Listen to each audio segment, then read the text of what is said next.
Bismillahirrahmanirrahim. Assalamualaikum warahmatullahi wabarakatuh.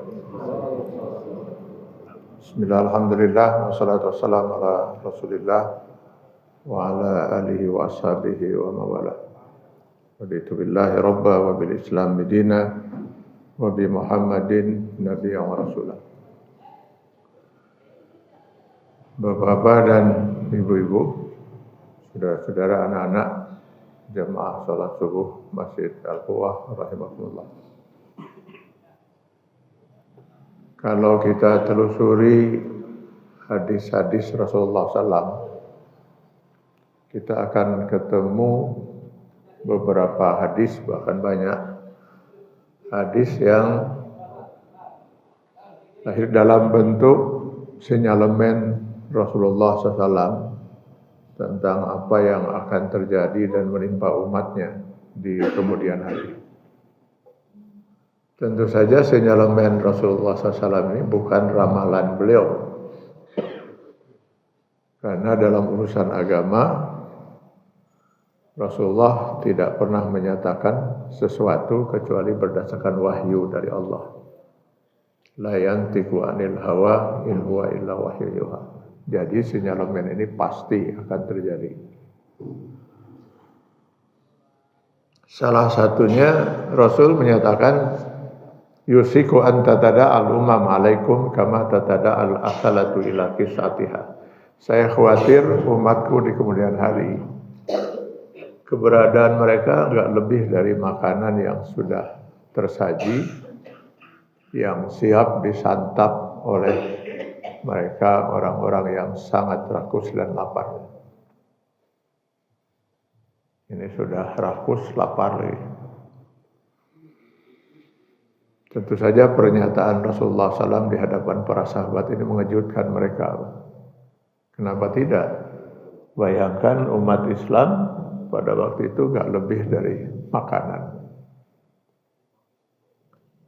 Salah seorang di antara mereka kemudian bertanya, "Aw min qillatin nahnu yauma idzin ya Rasulullah?" Adakah nasib umat Islam seburuk itu karena jumlah umat Islam yang cuma sedikit? Tambah terkejut para sahabat ketika Rasul mengatakan, "La, tidak. Bal antum yauma idzin katsir." Umat Islam pada waktu itu sangat banyak. Justru karena sangat banyaknya itulah mereka diperebutkan. Nah, kalau memang sangat banyak, kenapa mereka hanya jadi makanan? Ya, kata Rasul, walaupun banyak, mereka gak ubahnya usaun ka usaisel, tak ubahnya buih di lautan. Buih di lautan itu jumlahnya sangat luar biasa banyak itu. Tapi enggak menentu. Tergantung nanti ombak yang akan menghempaskannya kemana, atau angin yang akan membawanya kemana.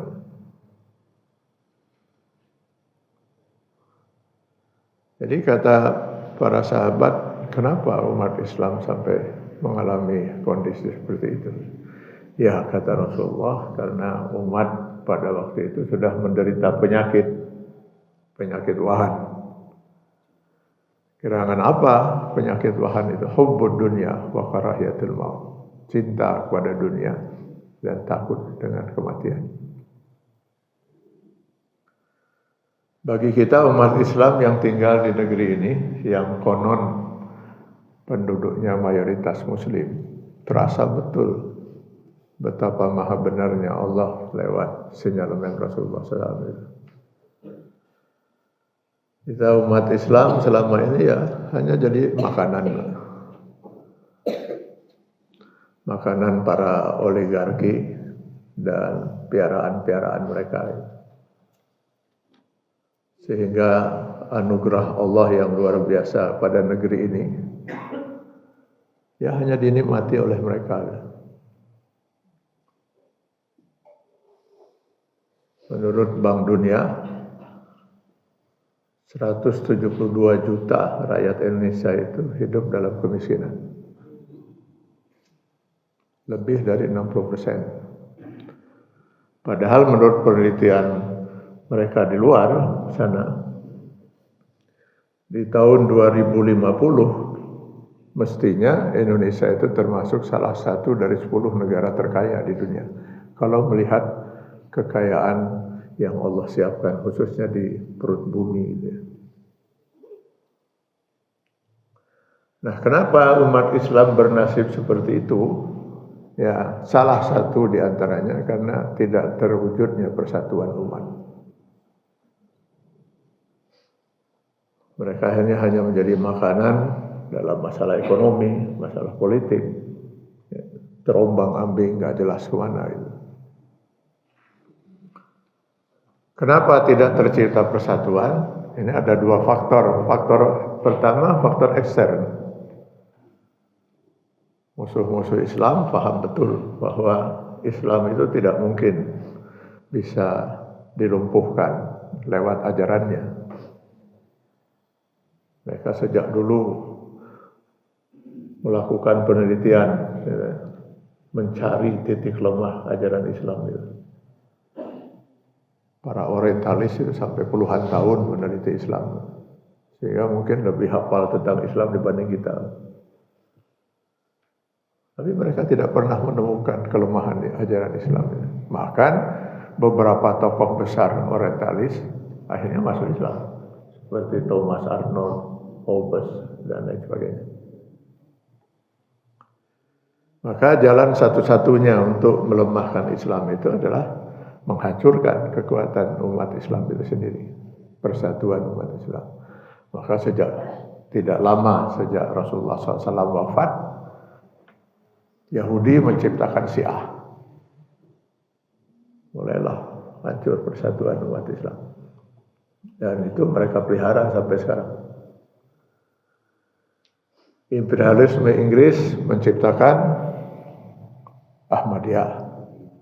Itu pun dipelihara sampai sekarang. Di kita pun kemudian diciptakan NII KW9, Negara Islam Indonesia Komandomen Wilayah 9. Itu ciptaan yang pusatnya di Al-Zaitun. Dulu diciptakan untuk menghancurkan kekuatan NII yang sesungguhnya, NII Kartosuwiryo. Jadi ini faktor ekstern yang memang berusaha untuk memecah belah umat Islam. Ironisnya ada faktor yang kedua, faktor intern. Umat Islam sendiri yang memang senang memecah belah dirinya itu. Mungkin bagian kedua ini yang kita ingin coba bahas, Pak.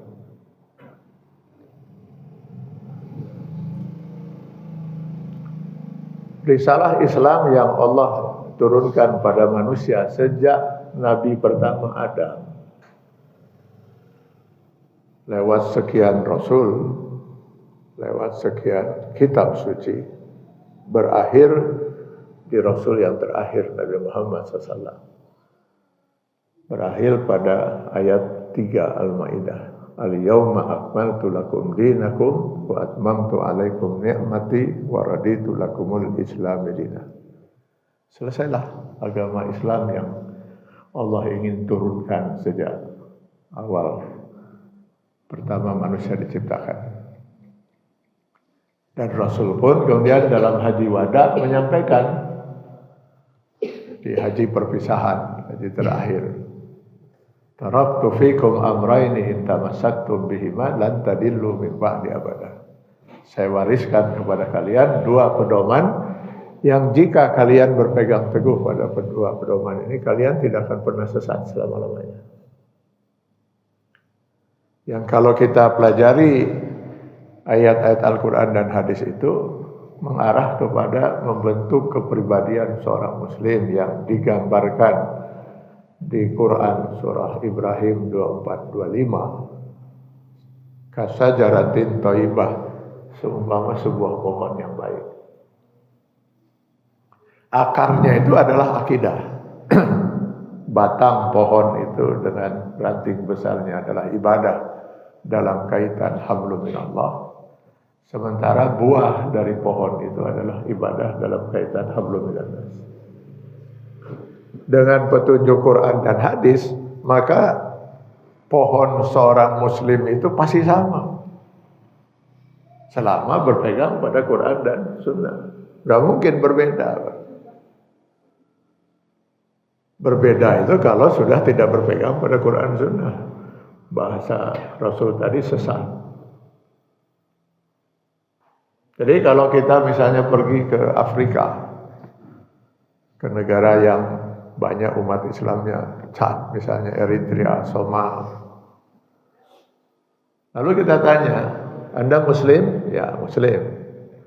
Siapa Tuhan Anda? Pasti dia jawab Allah. Siapa Allah itu? Maka dia akan baca Quran surat Al-Ikhlas. Qul huwallahu ahad, Allahus samad, lam yalid wa lam yulad wa lam yakul lahu kufuwan ahad. Pasti sama. Nggak mungkin berbeda. Atau kita pergi misalnya ke Amerika, ke Eropa, lalu kita temui orang Muslim, tanya, Anda Muslim? Muslim. Berapa waktu sholat yang diwajibkan dalam sehari semalam? Pasti jawabannya 5. Sholat subuh berapa rakaat? 2, pasti jawabannya. Maghrib 3. Ya tentu dia nggak akan jawab 3 ya. Lain orang Sunda kan. Gak mungkin berbeda. Kapan Anda melakukan kewajiban untuk saum? Pasti dia katakan bulan Ramadan. Kemana Anda kalau mau melakukan ibadah haji? Ke tanah suci. Tanah suci Anda mana? Makkah. Masih sama, Pak. Gak mungkin berbeda. Jadi apa alasan kita untuk tidak bersatu umat Islam? Yang dimungkinkan berbeda itu hanya pada ranting-ranting kecil, yang tidak menentukan pohon itu sendiri. Bahkan ketika ranting kecil itu jatuh pun orang mungkin nggak sadar itu. Nah, ranting-ranting kecil itu bisa terjadi perbedaan. Kenapa? Pertama, tidak ada nas. Tadi kan kita umat Islam itu berpegang pada Quran dan Sunnah. Sekarang ada masalah kita hadapi, kita cari di Quran gak ada jawabannya, di hadis pun tidak ada. Dalam kondisi seperti ini, Rasulullah mengatakan beristihadlah. Artinya seorang mujtahid akan mengeluarkan pendapatnya. Lah karena seorang mujtahid itu adalah manusia biasa, maka istihadnya bisa benar, bisa salah. Maka Rasulullah SAW kemudian menjamin, man ijtahada wa asaba falahu ajrani. Kalau memang sudah tidak ada nas misalnya, lalu Anda beristihad, jika istihad Anda itu nanti benar menurut Allah, 2 pahalanya. Jika salah, 1 pahalanya. Selesai. Gak ada yang tersesat karena salah beristihad misalnya. Yang sesat itu menyalahkan istihad orang lain dan merasa istihadnya yang paling benar. Jadi kemungkinan yang pertama tidak ada nas. Banyak nanti. Inilah yang melahirkan ilmu fikih. Ilmu fikih itu lahir dari fikih itu pemahaman. Pemahaman hasil istihad para ulama, lahirlah ilmu fikih. Kenapa? Banyak masalah kehidupan yang tidak ada di zaman Rasulullah SAW. Dan itu memerlukan jawaban hukum. Misalnya seperti sekarang vasektomi, tubektomi yang dipermasalahkan itu. Cari hadisnya, nggak akan ketemu. Yang ada hadis tentang azal, menunda kehamilan. Tetapi menghentikan kemungkinan terjadi kehamilan permanen, yaitu tadi tubektomi atau vasektomi, nggak ada di dalam hadis. Bapak Ibu ada rencana mau pindah ke bulan nggak? Mau? Silakan, bisa ke sarek-sarek kita di dunia itu. Nah, nanti di bulan gimana cara sholatnya, Pak? Terus hajinya gimana? Cari ayat hadisnya, nggak akan ketemu. Salah satu syarat untuk kita bisa memakan daging hewan-hewan yang Allah halalkan harus dengan cara menyembelihnya. Nah sekarang masalahnya bagaimana menyembelih seekor burung? Newak lagi hese Pak. Untuk menangkap seekor burung saja saya kira mungkin berminggu-minggu baru kena itu. Itu pun kalau kena. Maka Islam kemudian membenarkan bisa diburu dengan ditembak, misalnya dipanah, dengan syarat sebelum dia melemparkan atau menembak burung itu, dia membaca seolah-olah akan menyembelih Bismillahi Allahu Akbar. Tertembak, mati burung itu, silakan makan. Tanpa harus disembelih lagi, orang udah mati. Nah sekarang masalahnya lagi muncul. Itu udah ada syariat itu kan. Sekarang muncul lagi persoalan. Bagaimana kalau saya berniat menembak burung gitu ya? Ada burung satu di situ saya bilang. Ternyata meleset tembakan saya. Kena burung yang lain.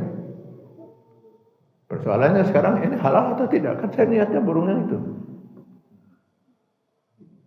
Atau sekarang saya tembak burung itu. Kena tembakan itu. Dia masih sempat terbang sebentar. Lalu kemudian jatuh. Jatuh di atas kolam. Begitu saya ambil dari kolam itu, sudah mati dia. Persoalannya apakah dia mati karena ditembak atau mati karena tenggelam? Kalau mati karena tenggelam jadi bangkai dia. Ini akan banyak perkembangan seperti itu.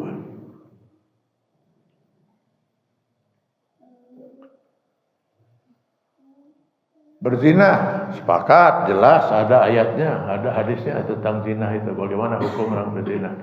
Bagaimana kalau sekarang seorang laki-laki berzina dengan seekor kambing? Lalu apakah harus dihukumkan berzina padahal dengan seekor kambing? Lalu bagaimana hukum si kambing? Apakah harus dirajam juga? Yang satu mengatakan apa salahnya si kambing? Karena si kambing sendiri tidak ingin dia diperkosa misalnya gitu. Yang berpendapat harus dirajam, disembelih, timbul lagi perbedaan. Dagingnya halal atau tidak untuk dimakan? Berkembanglah ilmu fikih itu dari pemahaman para ulama karena tidak ada nas. Atau kemungkinan yang kedua, nasnya ada, Pak. Tapi zonni, subut dan wurudnya, ini hadis. Jadi diragukan keabsahannya. Sebagian mengatakan ini hadis, bisa dipertanggungjawabkan. Sebagian lagi mengatakan tidak bisa. Salah seorang perawinya itu nggak jujur, itu dikenal nggak jujur, nggak bisa diterima. Lah yang berpendapat itu hadis, lalu dia berpegang pada hadis itu. Yang tidak berpendapat hadis, lalu dia beristihad. Jadi lagi perbedaan. Kemungkinan yang ketiga, perbedaan itu terjadi. Nasnya ada, hadisnya sahih. Tapi zonni dalalahnya multi tafsir. Bisa bermakna ini, bisa bermakna yang lain. Sambil contoh. Hadis la sholata liman lam yaqra bi Fatihatil Kitab. Tidak sholat bagi orang yang tidak membaca Al-Fatihah. Tidak ada seorang pun meragukan kesahihan hadis ini. Masalahnya apa maksud hadis itu? Tidak sholat bagi orang yang tidak membaca Al-Fatihah. Sekarang saya sholat. Sholat subuh. Rakaat pertama saya hanya membaca surat Al-Kafirun. Rakaat kedua saya membaca surat Al-Ikhlas. Saya sudah sholat belum? Belum gimana? Kan saya sholat barusan. Di rakaat pertama saya membaca Al-Kafirun. Rakaat kedua saya membaca Al-Ikhlas. Kan saya sudah sholat. Kata hadis ini tidak sholat. Saya sudah sholat kok.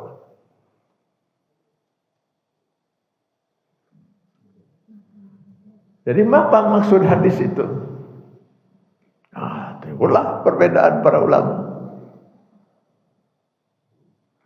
Nah, pertanyaan saya sekarang, membaca Al-Fatihah di setiap rakaat sholat bagi yang mampu membacanya, karena mungkin ada yang tidak mampu karena baru masuk Islam, baru belajar gitu. Bagi yang membacanya, apa hukumnya? Wajib. Ada punya pendapat lain? Wajib atau rukun? Rukun. Ini sudah terjadi perbedaan di masjid ini, Pak. Ada yang wajib, ada yang rukun. Rukun dan wajib. Wah, udah 3 Pak mazhab. Ada 3 mazhab. Ada yang rukun, ada yang wajib, ada yang rukun dan wajib. 3 mazhab sudah urusan ini. Sekarang pertanyaannya, apa bedanya wajib dan rukun? Rukun ini Pak. Ini tiang-tiang ini dalam bahasa Arab rukun. Kalau banyak arkan. Jadi rukun Islam itu baru tiang-tiang Islam. Rukun iman itu baru tiang-tiangnya. Belum ada bangunannya. Tapi bangunan itu memang tidak mungkin berdiri tanpa tiang. Jadi rukun itu sesuatu yang mutlak harus dilakukan dalam ibadah. Kalau tidak, ibadah itu tidak ada.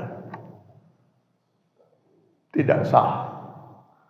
Saya ambil contoh misalnya, semua ulama sepakat wukuf di Arafah pada tanggal 9 Zulhijjah antara zuhur sampai maghrib rukun haji. Karena hadis Rasulullah mengatakan al-hajju Arafah. Sehingga kalau ada seorang muslim berhaji tidak sempat wukuf di tanggal 9 Zulhijjah antara zuhur dan asar, walaupun hanya 1 jam, maka hajinya tidak sah. Itu sebabnya nanti kalau kita lihat di Arafah itu banyak ambulan.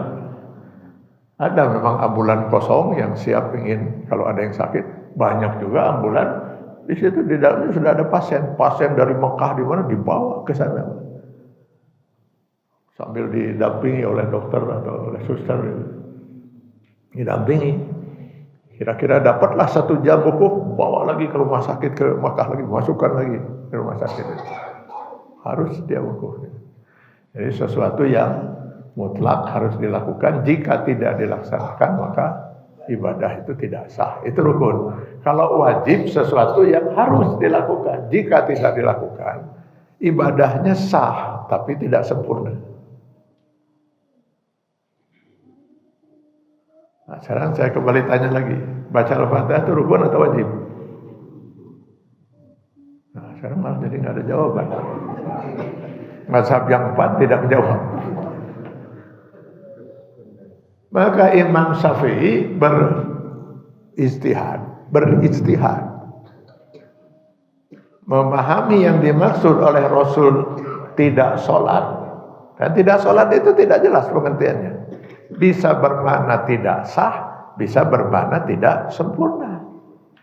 Imam Syafi'i beristihad, yang dimaksud oleh Rasulullah dengan tidak sholat itu tidak sah, la tasihhu sholat. Dengan demikian Imam Syafi'i berkeyakinan membaca Al-Fatihah di setiap rakaat bagi orang yang mampu hukumnya rukun.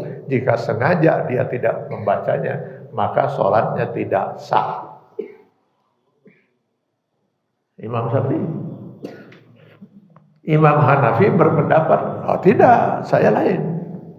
Yang dimaksud oleh Rasul dengan tidak sholat itu la takmilus sholat, tidak sempurna sholat. Dengan demikian menurut Imam Hanafi, membaca Al-Fatihah itu bukan rukun sholat tapi wajib sholat. Jadi kalau ada seorang muslim dengan sengaja tidak membaca Al-Fatihah, sholatnya sah tapi tidak sempurna. Jadi Imam Syafi'i nyunah tidak? Nyunah, mengikuti sunnah. Semua itu mengikuti sunnah. Hanya berbeda di dalam memahami sunnah itu. Sekarang Imam Syafi'i pasti membaca Al-Fatihah. Kenapa? Dia tidak ingin kalau sholatnya tidak sah. Imam Hanafi pasti membaca juga Al-Fatihah. Beliau juga tidak ingin kalau sholatnya tidak sempurna. Cuman agar kita tahu disinilah letak perbedaan. Sekarang saya tanya lagi, kapan telunjuk ini digerakkan waktu tahiyat? Mbak, silakan dijawab aja Pak, ada salah kita online ujian atau ya.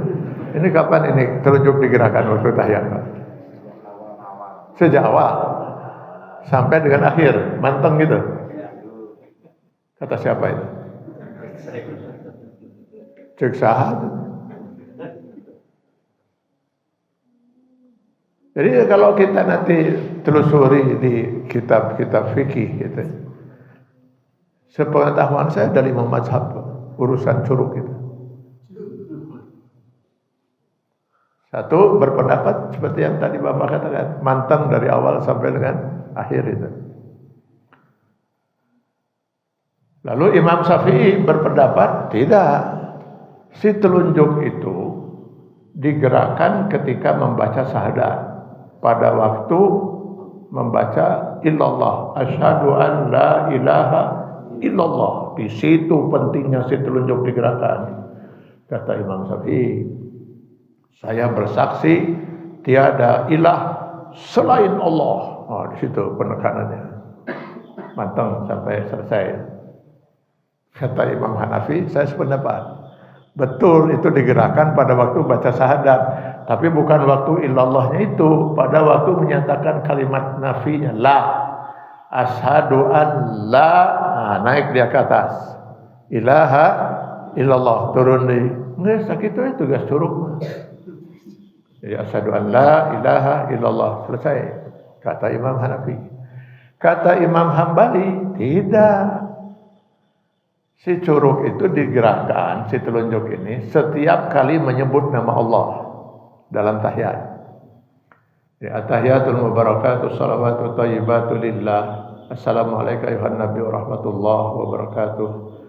Assalamualaikum wa ibadillahi sholihin. Asyhadu an la ilaha illallah, asyhadu anna muhammadar rasulullah. Allahumma shalli. Jadi setiap menyebut nama Allah bergerak. 4 mazhab. Yang kelima, Imam Malik berpendapat tidak, bukan itu. Si telunjuk itu digerakkan ke kiri dan ke kanan sejak awal at-tahiyat sampai selesai. At-tahiyatul barakatuh salawatu thayyibatu lillah. Assalamualaikum. 5 mazhab. Mana yang benar? Mana yang benar, Pak?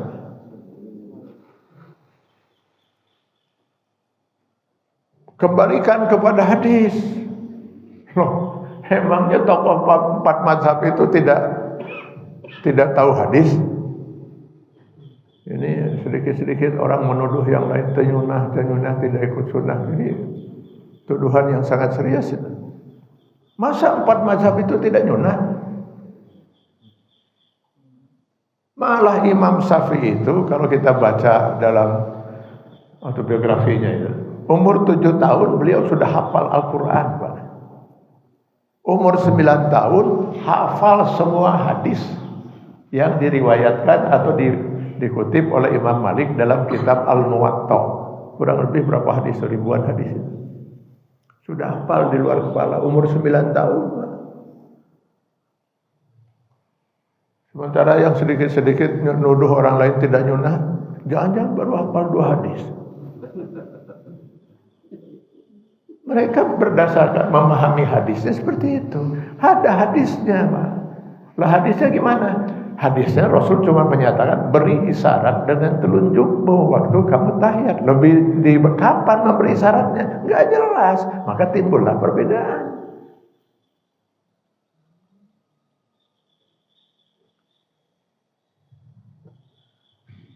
Jadi mana yang benar ini? Nggak tahu saya mana yang benar. Bapak Ibu ingin tahu mana yang benar ini urusan telunjukin. Kalau ingin yakin sekarang ingin yakin sekarang mana yang benar, nggak ada pilihan lain kecuali Bapak Ibu harus pergi ke alam barzah. Pergilah Bapak Ibu ke alam barzah, temui Rasulullah SAW di sana. Rasulullah kan di alam barzah. Tanyakan pada Rasul, ini urusan telunjuk, mana yang benar ini dari 5 pendapat ini? Nah, nanti kalau sudah diberitahu oleh Rasul, tolong kami diberitahu di sini. Hanya saja Kalau seorang sudah pergi ke alam barzah, ya nggak akan ada yang balik lagi kan itu, Pak. Terus bagaimana kita pegang hadis tadi Rasulullah SAW? Barang siapa yang beristihad, istihadnya benar, 2 pahalanya. Salah 1 pahalanya. Silahkan kita ikut salah satu pendapat itu. Kalau mau beristihad sendiri silahkan. Bikin mazhab sendiri. Tapi kalau saya yakin, Pak, nggak ada satupun di Indonesia ini ulama setingkat mujtahid. Nggak ada, Pak. Bahkan di dunia. Sehingga hampir semua mengikuti sudah mazhab yang ada. Kenapa? Diukur-ukur ilmu mereka jauh, Pak. Saya kalau mengukur misalnya ilmu yang ada pada diri saya dengan Imam Syafi'i, jangan-jangan nggak sampai 5%. Itu sebabnya kita mengikuti ittiba kepada mereka kan itu. Kalau Bapak merasa ilmu saya kayaknya lebih dari Imam Syafi'i, silakan beristihad sendiri. Nanti di akhirat, nanti kita buktikan ya, buktikan. Silakan Bapak Ibu buktikan pernyataan saya ini nanti di akhirat, Pak. Nanti kan kita bakal ketemu lagi kan di akhirat. Nanti coba lihat itu. Insya Allah yang tadi manteng dari awal sampai akhir ada di surga itu. Oke gituan, ya itu. Oke itu ada, Pak. Malah saya lihat di masjid ada yang diputar gitu, mutar gitu, tahiyatnya mutar, nanti setengah tahiyat dibalik gitu kan. Nah kalau ini saya nggak paham ini dari mazhab apa itu nggak ngerti saya. Itu ada. Andai kata nanti di akhirat kata Allah Imam Syafi'i yang benar, illallah Imam Syafi'i andai kata, maka Imam Syafi'i dengan seluruh pengikutnya dapat 2 pahala. Yang lain dapat 1 pahala, ketemu di surga. Kalau kata Allah Imam Hambali yang benar, maka Imam Hambali dapat 2 pahala, yang lain dapat 1 pahala. Selesai persoalan. Tapi gara-gara telunjuk lalu kita putus silaturahim sampai sumpah-sumpahan moal daek saya mah datang ke masjid eta. Kunaon beda curugna jeung urang teh. Beda itu telunjuknya. Gara-gara telunjuk lalu kita putus silaturahim, jangan-jangan bukan di surga ketemunya, Pak. Yang satu lagi, memutuskan silaturahim itu berapa dosanya di mata Allah Subhanahu wa taala. Lagi pula apa urusan curug harus kita persoalkan, Pak? Yang enggak punya telunjuk bisa sholat tidak, Pak? Bisa. Gak perlu dia bingung boleh diganti pakai jari tengah atau jari ini atau pakai jari tangan kiri gitu.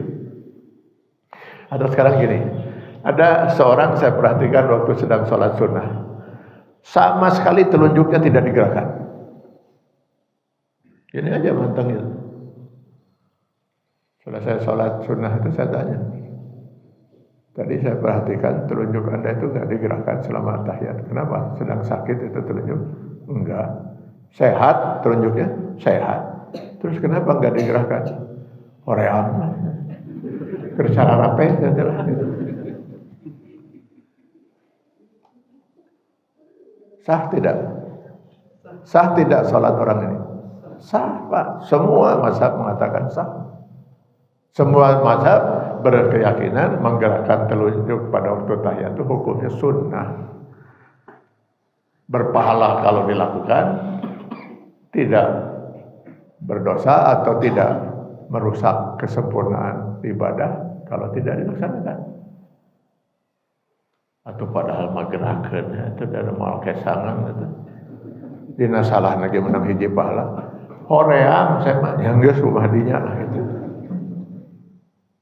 Jadi Bapak dan Ibu sekalian, semua para ulama berijtihad itu mereka mengikuti Quran dan Sunnah. Cuman nanti ada Quran, ada terutama hadis yang tadi yang saya katakan itu diragukan keabsahannya atau multitafsir, bisa bermakna ini, bisa bermakna yang lain. Di dalam ijtihad tidak ada satu pihak pun yang punya hak untuk mengklaim kalau ijtihadnya yang benar. Ini kalau sampai ada dalam ruang ijtihad, dia mengatakan hanya ijtihad kami yang benar, berarti ini orang nggak ngerti Islam. Dalam ruang ijtihad, setiap mujtahid berkemungkinan bisa benar, kemungkinan salah. Yang pasti benar, mutlak benar itu hanya Quran dan hadis, hanya Allah dan Rasul. Ijtihad ulama mungkin benar, mungkin salah. Makanya Imam Syafi'i di hadapan murid-muridnya, beliau menyatakan, tolong jangan ditelan mentah-mentah pendapat saya. Sangat mungkin pendapat saya benar, tapi mungkin juga pendapat saya salah. Bandingkan pendapat saya dengan mujtahid yang lain. Dan nanti kalau kalian menemukan ada hadis yang berbeda dengan pendapat saya, tinggalkan pendapat saya, ikuti hadis itu. Itu seorang Imam Syafi'i. Loh, yang ada sekarang bahkan tidak begitu, Pak. Jangan belajar dari ustadz yang lain. Harus dari ustadz kami. Hanya ustadz kami yang benar. Wah, kacau ini. Ini yang bisa memecah belah umat. Dari mana ada ustadz pasti benar, Pak? Gak ada, Pak. Gak ada seorang ustadz, seorang ulama, seorang kiai pun yang pasti benar. Yang pasti benar itu Quran dan Sunnah. Ukurannya adalah Quran dan Sunnah.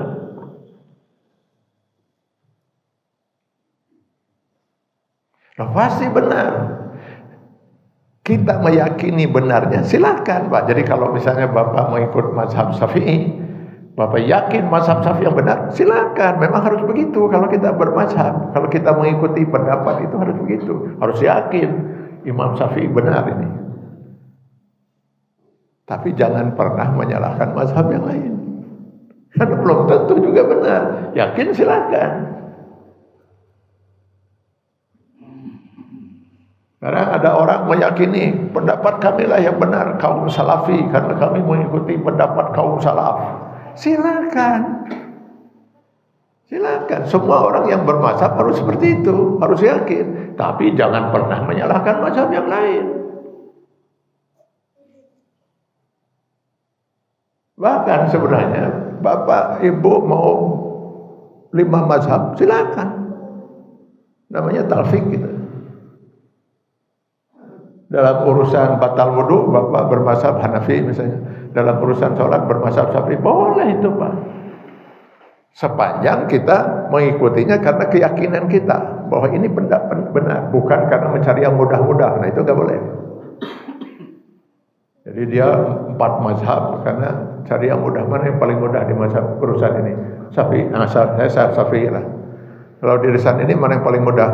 Hambali itu lebih enak. Nah, saya Hambali. Nggak boleh itu.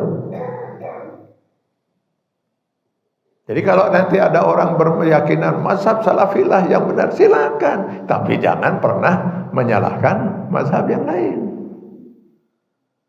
Selama itu di ruang ijtihad. Ruang ijtihad itu ruang pendapat para ulama. Karena tadi tidak ada nasnya diragukan, kesahihannya hadisnya, atau diragukan pemahamannya. Jadi kalau misalnya ada tadi orang berpendapat, kami yakin pendapat salafi yang benar, silakan. Pasti benar? Tidak. Loh, gimana? Yang paling memahami Islam itu pasti para sahabat, para tabi'in. Belum tentu. Para sahabat itu manusia bukan? Manusia, bukan Nabi, bukan Rasul. Mungkinkah sahabat salah? Mungkin, Pak. Sekarang saya ambil contoh sahabat yang sudah dijamin oleh Allah ahli surga. Ada 10 kan dalam hadis itu. Salah satunya Utsman bin Affan radhiyallahu anhu. Hadirin kenal Utsman ya? Utsman bin Affan. Iya, maksud saya tahu kan itu. Ya tahu dah, kenal di mana, dah belum pernah tinggal di Kota Baru Parahyangan. Ketika Utsman bin Affan menjadi khalifah menggantikan Umar bin Khattab radhiyallahu anhu, beliau dihadapkan dengan satu kasus. Ada seorang wanita baru menikah 6 bulan sudah melahirkan. Jadi baru menikah 6 bulan wanita itu melahirkan. Utsman bin Affan tidak punya bukti kalau wanita itu sudah berzina. Tidak ada juga saksi. Tapi melihat baru menikah 6 bulan sudah melahirkan, beliau langsung berkeyakinan wanita ini telah berzina. Artinya dia menikah dalam keadaan hamil. Maka beliau keluarkan fatwa, wanita ini harus didera. Dera 100 kali. Karena menikahnya sebelum zinahnya sebelum menikah. Artinya masih dalam posisi gadis. Gadis itu hanya didera 100 kali. Kalau janda, duda, itu dirajam sampai mati dalam hukum Islam. Sudah keputusannya. Sayyidina Ali radhiyallahu anhu mendengar itu. Maka beliau kemudian datang menemui Khalifah Utsman bin Affan. Lalu beliau mengatakan, apakah saya diizinkan untuk memberikan pandangan? Kenapa harus minta izin? Beliau khalifah lah, kepala negara kalau misalnya. Dengan segala senang hati, kata Khalifah Utsman. Lalu Sayyidina Ali yang dikenal gudang ilmu itu, beliau membacakan Quran surat Al-Baqarah 233.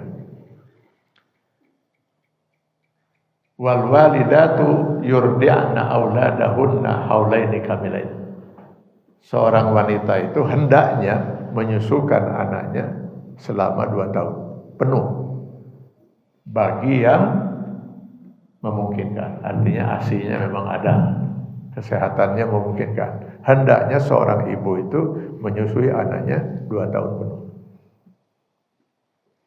Lalu beliau baca lagi Quran surat Al-Ahqaf ayat 15. Wa hamluhu wa fisaluhu salasuna sahran.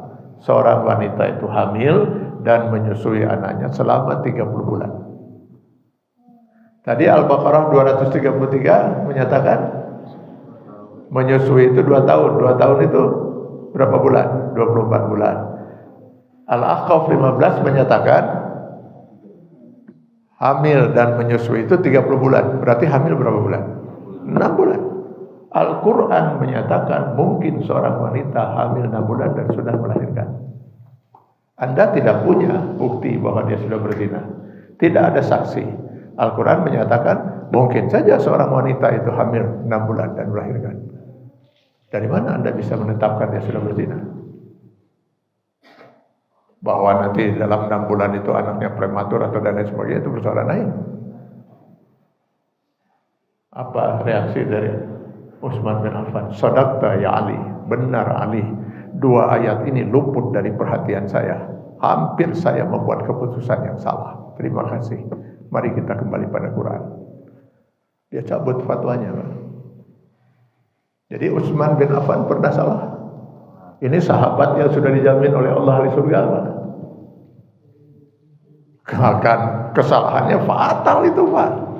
Menghukum orang yang belum tentu salah.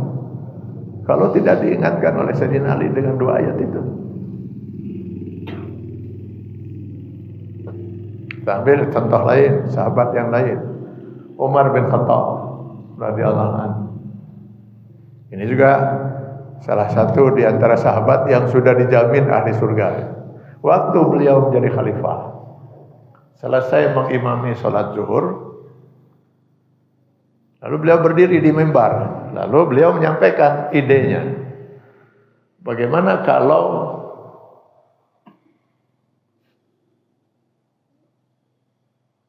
kita batasi mahar, berapa maksimalnya, berapa minimalnya, supaya jangan terlalu mahal, jangan terlalu murah.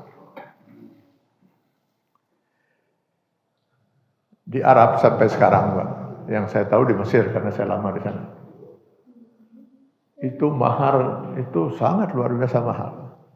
Karena itu yang saya tahu, kalau di kota besarnya ya, di Kairo misalnya, jarang ada laki-laki menikah di bawah umur 35 tahun. Kenapa? Setelah dia lulus sarjana, dia harus bekerja, ngumpulin uang sampai bisa punya apartemen misalnya kan, atau minimal nyewa. Lalu uang mahar yang luar biasa sangat tingginya itu. Karena itu jarang yang bisa menikah di bawah 35 tahun ya, atau minimal 30 tahunan lah gitu ya. Karena saking mahalnya itu. Hampir di semua negara Arab gitu. Sementara di kita seperangkat alat sholat dibayar tunai. Ya. Seperangkat alat sholat sajadah menang hadiah tinu balik umroh dia tadi. Ya. Maka Umar bin Khattab mengambil inisiatif.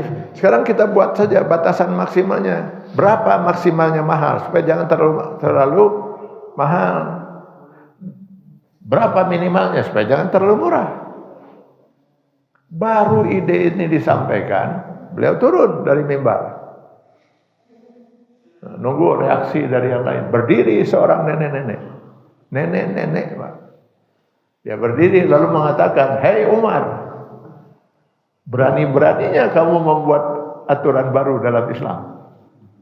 Quran dan hadis tidak membuat batasan itu.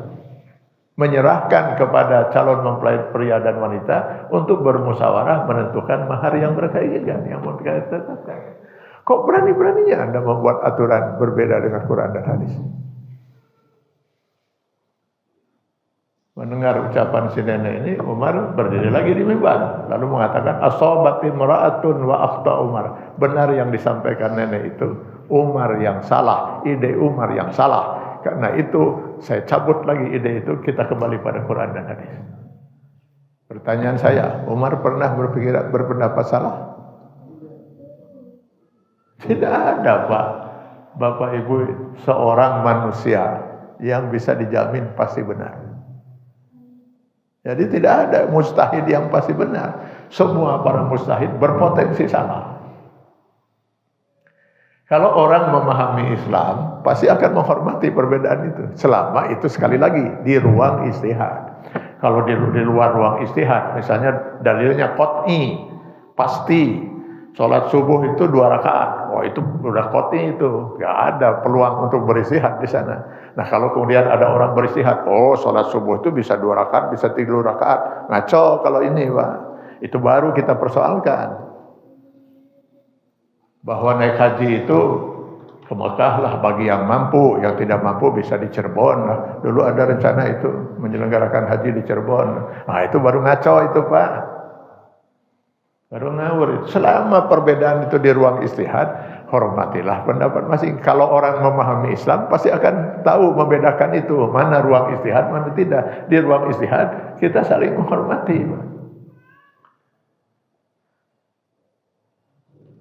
Saya kebetulan cukup lama di Mesir waktu mahasiswa itu 6,5 tahun, Pak. Saya tinggal di asrama karena saya dapat beasiswa.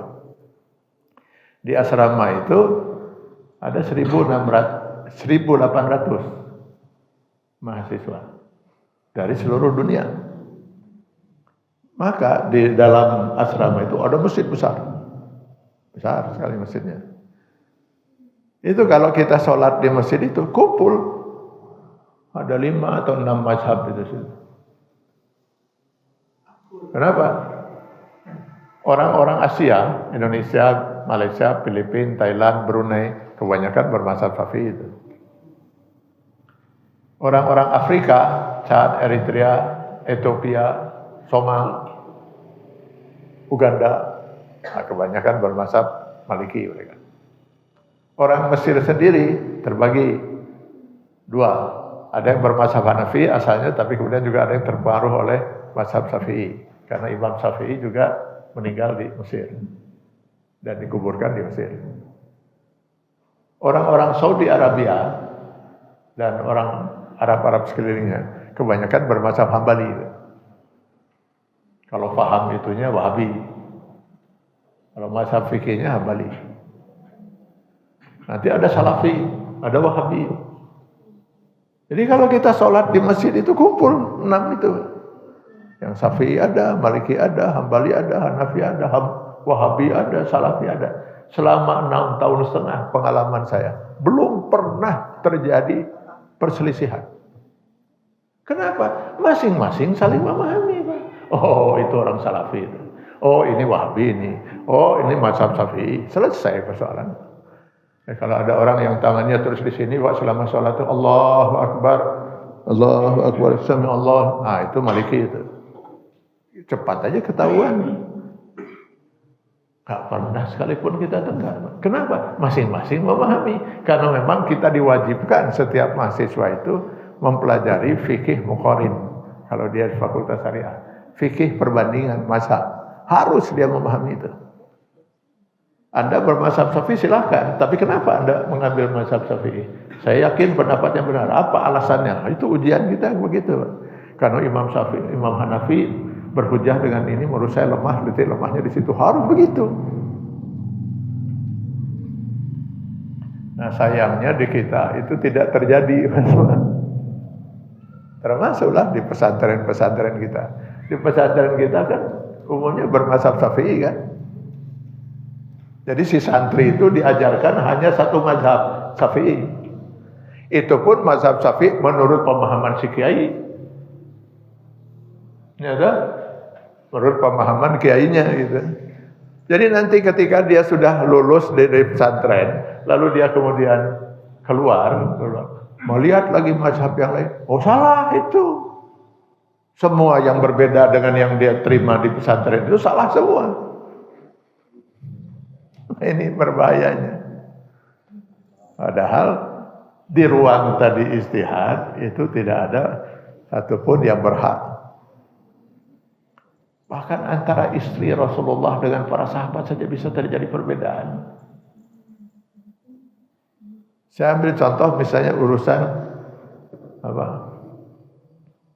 Urusan anak sepersusuan. Kapan seorang anak itu dianggap sepersusuan? Ketika dia menyusu kepada seorang wanita yang bukan ibunya. Kan itu ya, seorang ibu menyusui anak yang bukan anaknya, misalnya kan itu.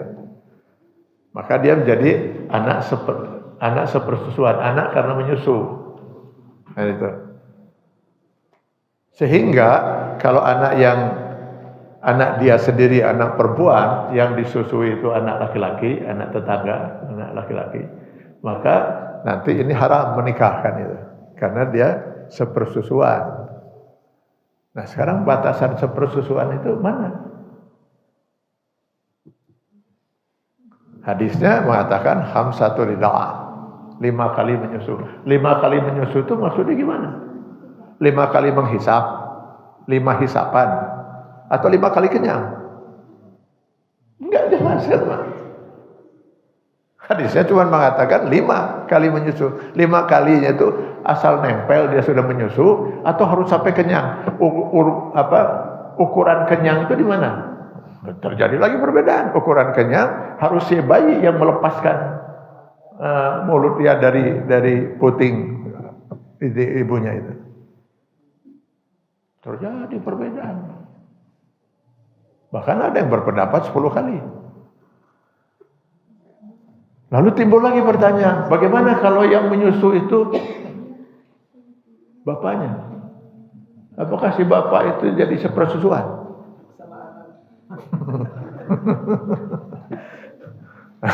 Nah, batasan sepersusuan itu haulain kamilain 2 tahun. Sementara kan bapaknya udah 60 tahun. Udah enggak sepersusuan lagi itu. Oh, itu terjadilah perbedaan-perbedaan di sini, Pak. Termasuk antara Aisyah, istri Rasulullah, dengan sahabat pun terjadi perbedaan.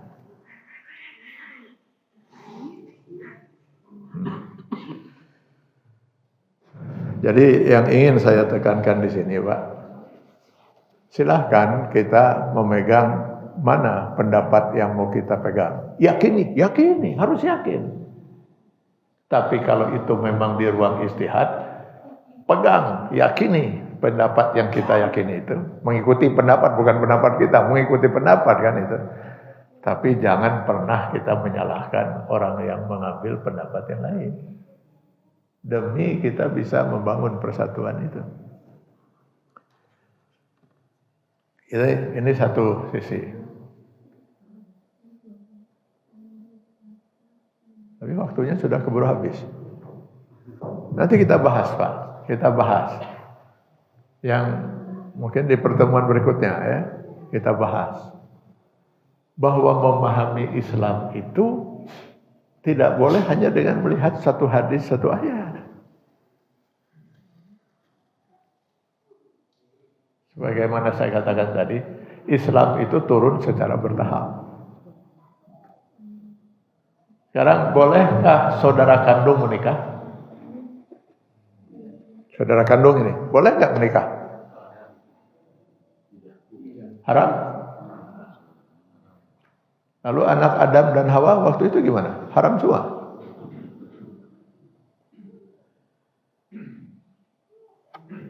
Mereka menikah saudara kandung. Haram? Kan tidak haram, Pak. Tahapan pada waktu itu tidak dimungkinkan, diharamkan. Yang dimungkinkan kemudian disilamkan, kata Allah. Silang aja. Habil menikah dengan saudara kembarnya Kabil. Kabil menikah dengan saudara kembarnya Habil. Disilang. Mau disilang bagaimanapun tetap saudara kandung kok. Dari satu perut yang sama, ibu, dari bapak yang sama. Nah kalau sekarang boleh nggak kita? Itu ajaran Islam bukan? Pada waktu diturunkan pada Nabi Adam, ajaran Islam bukan? Nah kalau kita melihat itu salah, Pak. Karena itu sudah terhapus sekarang dengan ajaran Islam yang terakhir dibawa oleh Rasulullah SAW. Nanti kita bahaslah itu ya. Kita bahas lebih jauh lagi. Insya Allah untuk satu kali pertemuan lagi. Agar ini semuanya bisa selesai gitu ya. Supaya kita jangan sampai karena ketidakmengertian kita akhirnya timbul perpecahan. Itu saja yang saya inginkan. Dan saya alhamdulillah saya bukan dari NU, bukan juga dari Muhammadiyah, bukan juga dari Persis, bukan Wahabi, bukan juga Salafi. Saya seorang Muslim dan saya hormat kepada semua. Saya hormat pada Salafi, saya hormat pada Wahabi, saya hormat pada mazhab Syafi'i, saya hormati semua itu. Selama itu di ruang istihad, silakan masing-masing memegang apa yang diyakini dari mujtahid yang mau dia pegang. Yang mau berpegang pada salaf silakan, tapi jangan pernah menyalahkan pendapat yang lain. Nanti kita coba bahas itu. Bahwa ayat-ayat Al-Quran itu secara bertahap. Jangankan Islam dari zaman Adam sampai dengan Nabi Muhammad. Di zaman Rasulullah 23 tahun berubah hukum itu. Berubah hukum itu. Yang tadinya halal menjadi haram. Yang tadinya belum diharamkan. Kemudian akhirnya diharamkan. Pada masa, apakah sholat itu yang kita laksanakan sekarang ini begitu umat Rasulullah langsung melakukan sholat seperti kita sekarang? Tidak, Pak. Pertama, sholat itu hanya satu kali yang dilakukan oleh Rasul dengan para sahabat itu. Malam hari, Pak. Yang ada dalam Quran surat Al-Muzammil. Ya ayyuhal muzammil qumil laila illa qalila nisfahu aw inqus minhu aw zid alaihi warattilil Qur'ana tartila. 11 bulan. Baru kemudian datang perintah sholat 5 waktu. Nah, sholat 5 waktu. Sehingga yang tadi yang sholat malam jadi sunnah. Sholat 5 waktu pertama kali dilaksanakan 2 rakaat, Pak. Subuh 2 rakaat, zuhur 2, asar 2, maghrib 2, isya 2. Berkembang lagi. Subuh tetap 2, zuhur asar menjadi 4, maghrib 3, isya 4. Setelah itu berkembang lagi. Ada sholat sunnah, rawatib, qobliyah, ba'diyah. Ada sholat sunnah duha, terus berkembang, Pak. Selesainya di al-yawma akmaltu lakum dinakum, baru selesai itu. Jadi kita nggak bisa melihat yang dari awal itu tadi. Nanti saya ambil beberapa contoh dalam Al-Quran. Ayat Al-Quran yang nggak bisa kita pergunakan lagi menjadi hujjah.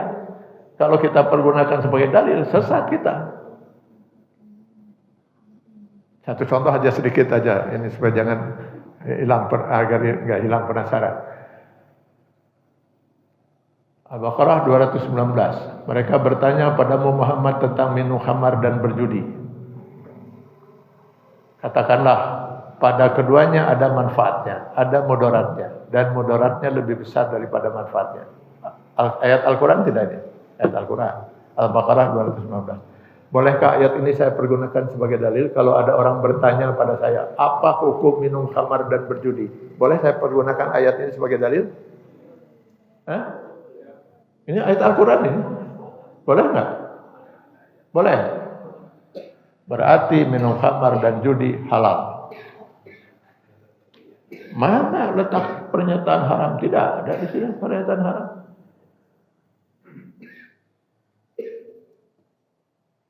Nah, itu satu contoh. Jadi ketika ini ayat Al-Quran, betul itu fase pertama ketika Islam baru turun, tahapan dalam mengharapkan dimulai dengan begitu cara Islam mendidik itu. Nah, sudahlah nanti kapan-kapan besok bulan depan kita bahas itu. Termasuk kita ingin bahas yang selama ini banyak dipersoalkan. Jenggot panjang. Itu sunnah Nabi bukan? Celana cingkrang. Wanita pakai ini seperti ibu pakai apa itu sunnah? Atau lalu yang tidak pakai tidak nyunah? Apa hukum wanita sholat di masjid? Mana yang lebih baik bagi wanita di masjid atau di apa hukum mendengar lagu musik? Apa hukum berfoto? Nanti kita coba bahas itu. Apakah yang begitu sunnah? Lalu apakah yang tidak begitu berarti tidak nyunah?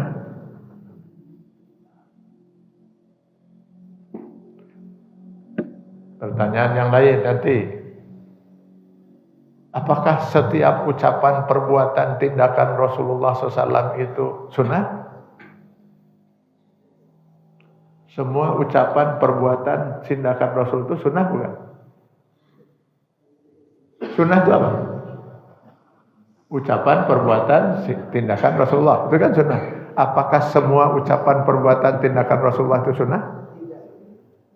Sunnah. Kan sunnah itu ucapan, perbuatan, tindakan Rasul sunnah. Permasalahannya, apakah setiap sunnah Rasulullah itu jadi hukum atau tidak? Nah, itu persoalan lagi. Maka nanti ada sunnah tasri'iyah, ada sunnah ghairi tasri'iyah. Sunnah Rasul yang menjadi hukum bagi umatnya, ada sunnah Rasul tidak menjadi hukum. Rasulullah pernah nggak pakai baju batik? Ini tidak nyunah, tidak. Nah, jangan saya dituduh lagi tidak nyunah itu gara-gara pakai baju batik, itu pakai kopiah gitu. Kita bahas nanti, Pak. Senang saja nanti kita bahas. Sudah jam 6 lebih seperempat. Semoga Allah memberkahi meridhai kita. Mudah-mudahan dengan kita memahami perbedaan itu tidak menyebabkan kemudian kita saling menyalahkan. Yang kita harapkan, mari kita tetap membangun. Apalagi masjid ini sudah memberi nama masjidnya Al-Ukhuwah. Ini nama yang indah sekali. Disinilah diharapkan di masjid ini kita bangun ukhuwah, persatuan dan kesatuan umat itu. Semoga Allah memberkahi dan meridainya. Billahi taufiq wal hidayah. Assalamualaikum warahmatullahi wabarakatuh.